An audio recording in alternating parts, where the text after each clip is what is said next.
The body of missing Kerry Adams was discovered in a garden in Arima earlier today. The body was found by a farmer around midday. The 35-year-old man was last seen on Saturday. Over the weekend, a female relative got a call that he was kidnapped. A ransom of $15,000 was demanded for his safe return and paid by a female relative. Condolences goes out to the family. Prime Minister Kamla Persaud-Sessa has not attended the heads of government meeting in Jamaica due to national issues. However, the Minister of Homeland Security, Roger Alexander, and the Minister of Foreign Affairs, Sean Sobers, is representing Trinidad and Tobago. Father Lord, this is one of the problems I had with the appointment of Roger Alexander as the Minister of Homeland Security.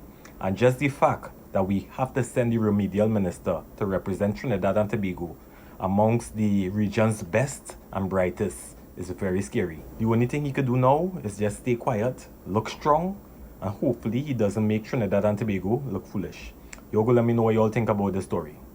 The bodies of 2 men were discovered in a forested area in Moruga with gunshot wounds. The bodies were found by a farmer on his way to his garden early this morning off Simon Trace in St. Mary's. The bodies are yet to be identified. A police officer shot a woman after warning her about dancing with anyone at a club. Akil Hippolyte was charged today with the shooting of a 35-year-old woman. The officer, who is a friend of the woman's child's father, warned the woman about dancing with anyone at the club. Moments later, she was shot in her left thigh. Mr. Commissioner of Police, this is what we're going to give officers guns to go home with to do? If so, expect a lot more situations like this, or worse. So before you make such a drastic decision to give officers guns to go home with, please do mental checks on your officers. I beg you. Y'all go let me know what y'all think about this story. Members of the opposition joined CPEP workers during a staged protest in Port of Spain. The opposition leader, Penelope Beckles, said this protest sent a clear message to those in authority. However, due to security arrangements for India's Prime Minister, protesters were unable to approach the Red House. This is what we call in Trinidad and Tobago a pappy show. Because why are workers protesting when it was the contractors that lost the contracts? And clearly, the PNM are looking for some kind of support from the people. But this is horrible PR. And all I could think is, oh, how the mighty have fallen. Because where was this support for the people when you all were in power? And just remember, when they jump up with you for 5 to 10 minutes protesting, they going back home to the big mansions. So be very careful of who pretend to be for you. Y'all go let me know what y'all think about this story. Financial abuse, emotional labor. That is an imbalance of emotional labor. The fourth one was infidelity. That's the top 4 reasons why women are divorcing men today. Right? The 5th one I gave earlier was imbalance of physical labor in the household.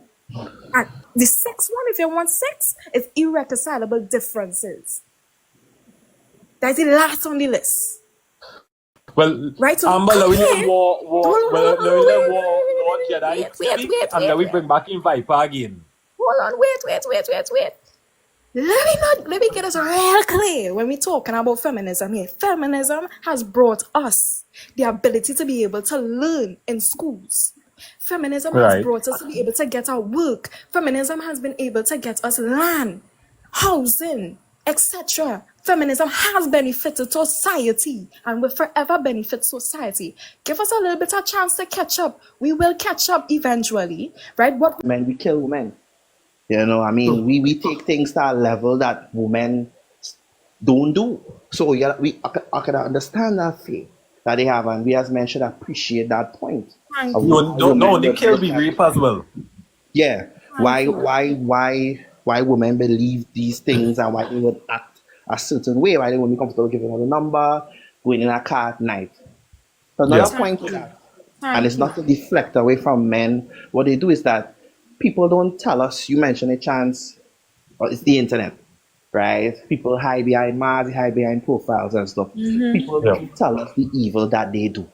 They don't tell us everything. So look at here, what a man rape a woman in Shangona. If he had come and tell us that he going and do that, we would have reported him to the police. We can do something, but they don't tell us the things that they're going and do. When we're talking about domestic violence, those tasked with the responsibility of that, the judiciary, the judges, the police. That person to say that, oh, you're beating you, or this, they're raping you, this, all of that, It's the same way for any young children actually being in a relationship, go through situations like that as well. And I feel like men, they like to excuse their behavior of other men as well. Not all of them, I'm not saying not all men, but majority of the time, they would like to excuse their toxic behavior and try to say that, oh well, that's boys could be boys. Like I can remember when I was in standard four, right?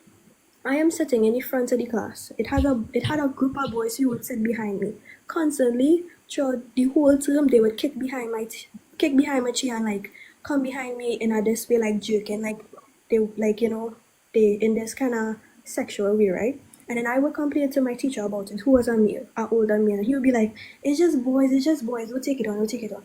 But that would make me feel a type of way as though. So since then, boys